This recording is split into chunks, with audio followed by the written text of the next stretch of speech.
Thank you very much. Can you hear me okay? Sounds like it. All right. So I want to ask you, who of you thought that Dr. Doom's presentation this morning was the best one? Okay, not that many. I do believe it. I do believe it was the best presentation. There's only one thing that I respectively disagree with him. I do think it's going to happen, but it's going to take a little bit more of time than everybody believes. What I want to show you is how our own industry, the VC, the angel, and the private equity industry will be changing over the years and actually embracing distributed ledger technology. And it is already happening, by the way. So I do believe that anyone can do this kind of fund in 10 to 15 years. Some of us are starting earlier than others. In order to create a really decentralized VC fund, you really have to start with smart nodes. We are talking about smart nodes here in terms of human beings. So a smart node, in our view, is somebody who has track record and who can attract a lot of potential deals. And these smart nodes are very important. They are very important in order to get the best possible deal flow that an investor can invest into. So what I started to do, and these are examples of 4 smart nodes, is to give you 4 examples of our 80 smart nodes. We are 80 founding partners investing in 30 cities in Asia, North America, and Europe.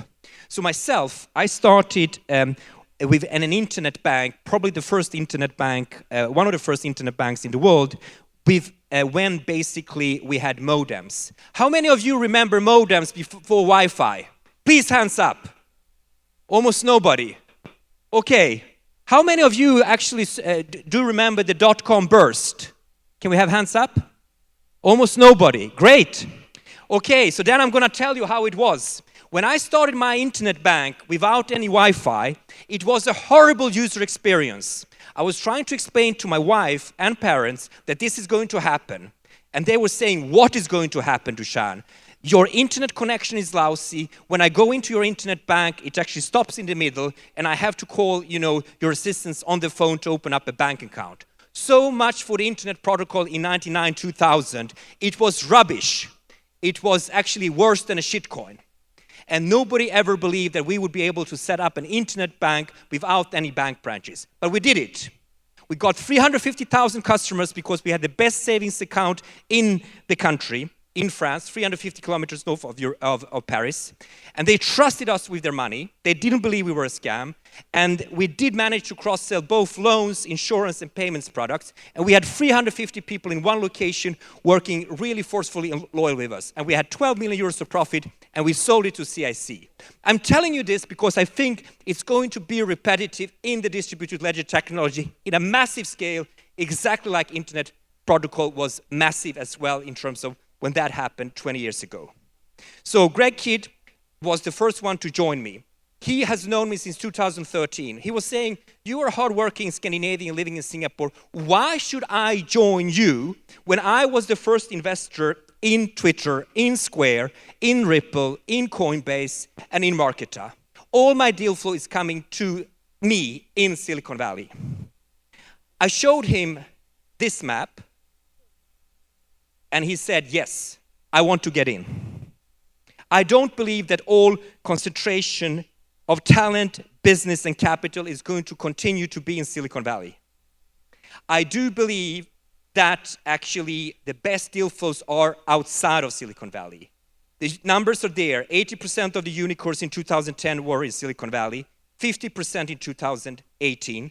And the climate now in terms of politics doesn't really mean that everybody moves to Silicon Valley because the border is not closed, but it's tougher to get there. So what he told me is, I have already invested in Tel Aviv, I've already invested in Mumbai, I've already invested in Ljubljana, in the cities that you are showing me. I'm in. I believe in a decentralized world where the best deals comes from across the world. One globe, one planet, one earth, like actually CZ said from Binance early. That's what I believe. I'm actually thinking what's going to happen to space is as the next thing. So why did we choose these 30 cities? We chose these 30 cities because we were thinking, where are there more developers than money? Because if you want to really make a tech company life or a blockchain company really traction and really fast, you need to have developers. So where are there more developers than money? Well, it's in Ho Chi Minh, it's in Moscow, it's in Berlin, it's in Ljubljana, it's in Warsaw, it's in Tel Aviv. So you got to be there to find and scale the companies. We don't want to miss out on the next Vitalik Buterin's company or the next Gurov company in terms of Telegram or Ethereum, right? That's why you have to be in Moscow. Where is commercialization taking place? Yes, it is going to continue to happen in Silicon Valley. Yes, it will continue to happen in New York, in Shanghai, in London, and so on. So that is not going to change because there's a lot of companies there. But where is the regulatory climate really accommodating? Well, I can tell you one thing. It's not in the United States of America. They're way behind. We talked about it earlier. It's definitely happening in Southeast Asia. From our global perspective, it's happening in Singapore. It's happening in Zurich, in Switzerland for sure, Bermuda, Gibraltar, Malta, to name other cities. And I hope that we will tomorrow add Taiwan on this map. This is the first time I'm in the country, and I hope that we can add Taiwan to this map as well. Now, the last thing we ask ourselves is, where is the funding? Where is there definitely more money than projects? From our perspective, it's in the Middle East, in Hong Kong. My point here is that there is not one single city in the earth which actually ticks all 4 boxes where we can say this is where it's going to happen. That's why you need to be decentralized. That's why you need to be in 30 cities to find the best deals and also help scale up the companies. So what we've done, we're investing in 4 different verticals which we think are extremely important. Financial services, we talked about Facebook Libra, we'll talk about it later on. Infrastructure, identity, to give an example, extremely important. Entertainment, the gaming industry with non-fungible tokens is changing the world as we speak. And AI data analytics is definitely, together with blockchain, the holy grail of all technologies. But it's also happening right now. It's not just theoretical and buzzwords. So in each of these verticals, we have smart nodes, 2/3 majority in each vertical, done deal. So one area where we believe we will invest a lot and where we have an unfair competitive advantage. Within TGV4+, we've made a consortium of those who invested first in SharesPost, which is myself. We've done $5 billion of secondary trades, including that we have a digital asset group. We're close to Binance. We have the founder of Gibraltar Stock Exchange. We have the founder of Token Factory, who has just done a tokenized equity with the London Stock Exchange. VNX, which does VC dematerialization and tokenization out of Luxembourg, and InvestX in Canada. So all these 6 are founding partners of companies that we have invested into. Now, you know, we talked a lot about Facebook Libra today. Way too long. If you have been in the payments industry, you would have asked yourself a question about Facebook. Why didn't they start with payments 5 years ago, like WeChat did? So it's not really that they are at the forefront of innovation. They are catching up. I had the same question about Facebook Libra in Europe, and I just said to an American colleague of mine, I respectively disagree that this is big news. The big news are happening in Asia and the developing world, and not in the North American, European, Western European world. The big news for me is what Kakao launched yesterday or the day before with their mainnet.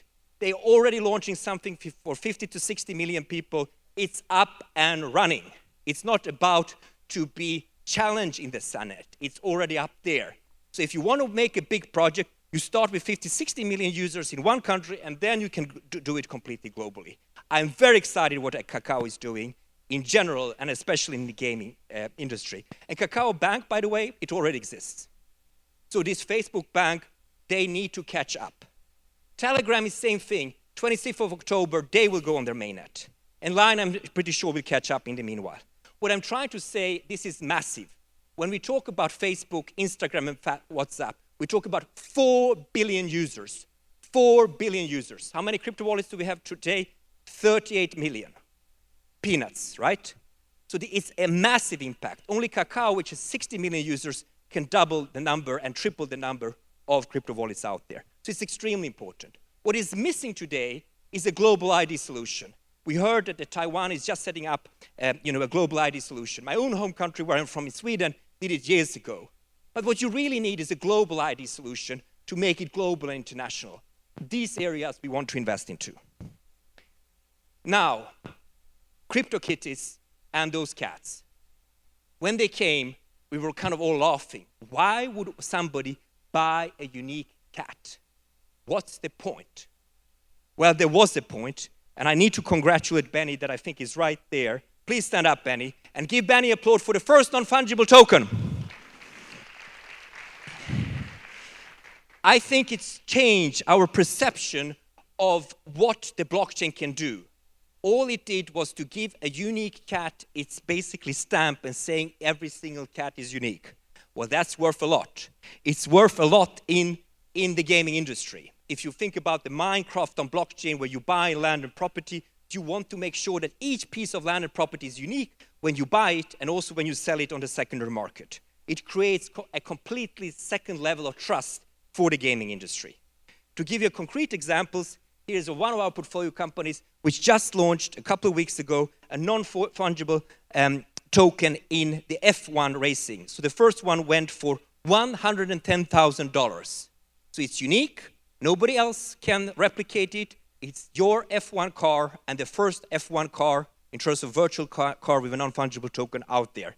Who wants to buy it, bought it, and he is actually not even anonymous. A second one was sold for $30,000 a couple of weeks later. So how do we work? How does the VC industry work? It's in silos. It's so old-fashioned. It's 40, 50 years behind technology. So the VC industry has never really done any change in the last 50 years. Andreessen Horowitz has tried, and they have a centralized team of 150 business development people that are helping all the portfolio companies to get new clients, recruitment, investors, public relationships, and exit opportunities. We're doing the same thing across 80 founding partners in 30 cities where we have events in every 6 weeks in those cities. Ultimately focused on getting more customers for our portfolio companies. So the security token regulation we talked about, we saw that Taiwan has something extraordinary that was done, and we had a lot of discussion on that. And I do know that regulation attracts talent. I'm sure that Taiwan will profit of people that will move into here to kick off companies, because you do not want to go into jail if you start a startup. It's already pretty risky to start a startup and explain to your kids and wife and parents what you're doing. And on top of that, if you have to go to jail, well, you don't want to do that. So it will attract a lot of talent. Singapore, as we said, is very virtual. Japan, we talked about Thailand, Philippines, and all that. All I want to add from all the previous discussions before, that Europe is waking up. Switzerland is at the forefront 2 years before any other European country. So it's definitely not a coincidence that Facebook Libra did choose Switzerland from a regulatory point of view. And Germany, the most conservative regulator in the world, has woken up. It's not on the page. They had 3 different BaFin, which is deregulated, authorized security tokens in the last 6 weeks. There are other companies that are doing liquidity, blockchain capital, and Spice BC is there. So we are not the first, there are others who have done it. So what do we do in terms of a real proof of concept for you to understand how we are thinking? If we are to invest, for instance, into a company, and in this case, it's an AI company. So it's an existing AI company that predicts which public stock to pick. They have done 7 years of backtesting. They have put in 10 million euros of real money in order to test if their recommendation engine, their machine learning recommendations, are stronger than human beings in terms of picking the right stock. So it's basically taking out the trade function and the research function of traditional funds. So instead of paying a management fee to people, you pay a management fee to the technology. So we've seen this work, and the only new thing here about blockchain is that they want to raise the next piece of their fund through a security tokenization of 120 million. So the underlying technology is AI, and it gets financed by a security token. That doesn't sound maybe that innovative and that decentralized that we all wanted, but it's a very practical example that works. And that's how practical I am. The second one is basically a little bit more real blockchain. It's land and property registers changing hands in Sweden, in Mumbai, in Kenya, in Australia, in Wyoming. When you buy and sell the property, you can trace it on the blockchain. Now, people are going to say, well, that's not a big thing. That's, closed loop, permission-based. Well, it starts with permission-based, and one day, those closed loops between all these cities and countries can communicate, and then it really becomes decentralized. So I think from our view, we are super, super pragmatic about it. If we can create ecosystems with land and property registers that where we can track and trace how things are moved, and then connect them in the next step, and then do security tokenization on those is massive. Things will take time, but believe me, ladies and gentlemen, the distributed ledger technology is a way larger innovation than the internet protocol ever was. In 10 years, when we meet here again, that's when I think we will be proven. So I'm taking a little bit of patience and you will all be winners. Thank you very much.